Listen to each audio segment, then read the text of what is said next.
నమస్తే అండి. నేను ఈరోజు మీకు శనగపప్పు వడలు మీకు శనగపప్పు వడలు చేసి చూపించాలనుకుంటున్నాను. ఈ చట్నీలు ఇంట్లో ఉన్న చట్నీలతోటే తినొచ్చు. లేకపోతే పల్లి చట్నీ కూడా చాలా బాగుంటుంది. ఈ వడలు ఇలా మంచిగా చేసుకున్నట్లయితే చాలా ఇష్టపడతారు పిల్లలు. మినపప్పుతో కూడా చేసుకోవచ్చు. ఈ శనగపప్పుతో చేస్తే చాలా రుచిగా ఉంటాయి. నేను మీకు ఎలా చేయాలో చూపిస్తాను. ఇది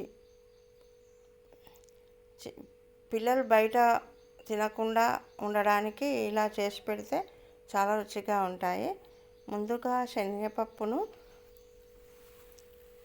వాటర్ పోసి బాగా 2 సార్లు కడగాలి. కడిగి ఆ నీళ్ళను ఉంచుకొని మళ్ళీ నీళ్లు పోసుకోవాలి. మళ్ళీ రెండు సార్లు కడిగిన తర్వాత మళ్ళీ నీళ్ళు పోసి నానబెట్టుకోవాలి. నానబెట్టిన తర్వాత మళ్ళీ నీళ్ళు పోసుకొని కడగాలి. ఎందుకంటే ఈ వాసన వస్తాయి. నానిన తర్వాత కొంచెం వాసన వస్తాయి. మళ్ళీ వాటర్ పోసుకొని కడిగిన తర్వాత మిక్సీ జార్లో వేసుకొని మిక్సీ చేసుకోవాలి. దాంట్లో పచ్చిమిరపకాయలు, కొత్తిమీర,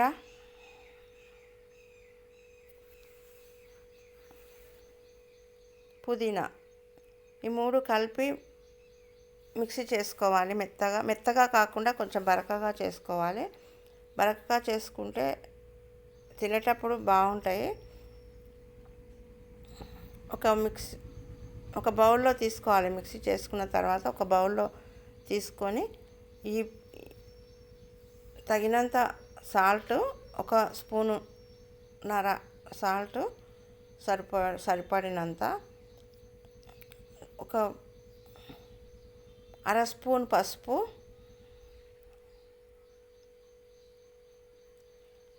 ఒక స్పూను కరివేపాకు పొడి, 1 స్పూను ధనియాల పొడి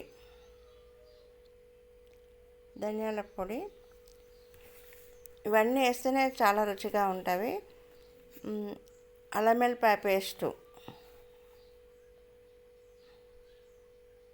సన్నగా తరిగి పెట్టుకున్న ఉల్లిపాయలు ఇవన్నీ వేసి బాగా కలపాలి.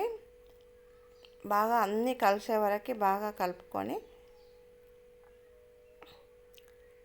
ఈ పచ్చిమిరపకాయలు, కొత్తిమీర, పుదీనా కట్ చేసి కూడా వేసుకోవచ్చు.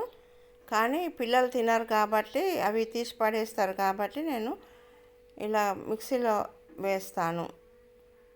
ఇలా కవర్ పైన ఆయిల్ రుద్ది కొంచెం తడి అద్దుకుంటూ ఇలా పల్చగా చేసుకోవాలి. పల్చగా చేసుకుంటేనే మంచి కాలుతాయి. అన్నీ ఇలానే పల్చగా చేసుకోవాలి. కొంచెం మందంగా ఉంటే లోపల ఉడకదు కాబట్టి కొంచెం పల్చగా అన్నీ ఇలానే చేసుకొని బాగా కాల్చుకోవాలి. ఆయిల్లో బాగా అటు ఇటు తిప్పుకుంటూ బాగా కాల్చుకుంటేనే టేస్ట్ ఉంటాయి. పిల్లలు బయటివి అడగకుండా మనం ఇంట్లో ఇలా తయారు చేసి పెట్టినట్లయితే బయటివి అడగరు. ఇలా ఎప్పుడెప్పుడు బయటి టేస్టే వస్తాయి. బయట కూడా ఇలానే అమ్ముతారు. అవి ఇంట్లోనే చేసి పెడితే పిల్లలు ఇష్టంగా తింటారు. బయటివి అడగకుండా చేయాలి. ఆ నూనెలు మంచివి వాడరు బయటివి. అందుకోసం మనం ఇంట్లోనే ఇలా తయారు చేసి పెట్టి పిల్లలకు తినిపించినట్లయితే వాళ్ళు బయటివి మానుకుంటారు. ఈ వీడియో మీకు నచ్చినట్లయితే లైక్ చేయండి, షేర్ చేయండి, సబ్స్క్రైబ్ చేయండి. Thank you.